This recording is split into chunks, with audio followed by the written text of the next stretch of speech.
నూతన సంవత్సర అలానే సంక్రాంతి పండుగను పురస్కరించుకుని బుల్స్ కాలనీ ఆధ్వర్యంలో పాలకుర్తి నియోజకవర్గ వ్యాప్తంగా క్రికెట్ టోర్నమెంట్ ను నిర్వహించారు. ఈ కార్యక్రమానికి ముఖ్య అతిథులుగా దేవరపల్లి మండల కాంగ్రెస్ అధ్యక్షుడు పెద్ది కృష్ణమూర్తి గౌడ్, మండలి అసిస్ట్ శ్రావణ్ కుమార్ హాజరై క్రికెట్ టోర్నమెంట్ ను ప్రారంభించారు. అనంతరం పెద్ది కృష్ణమూర్తి బౌలింగ్ వేయగా ఆ బంతికి 4 కొట్టిన అసిస్ట్ శ్రావణ్. ఈ సన్నివేశం క్రీడాకారులకు ఒక సరికొత్త ఉత్సాహాన్ని నింపింది. ఈ కార్యక్రమంలో ప్రజా ప్రతినిధులు, నాయకులు, క్రీడాకారులు పాల్గొన్నారు.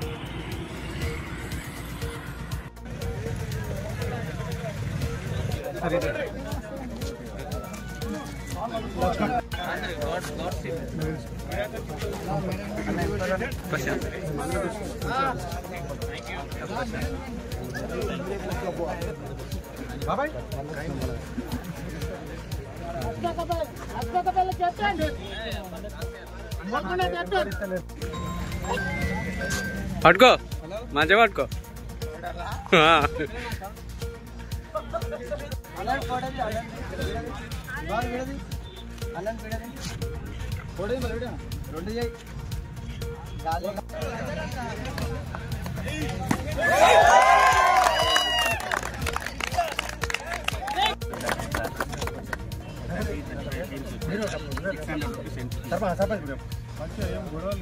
సర్పంచ్ గారు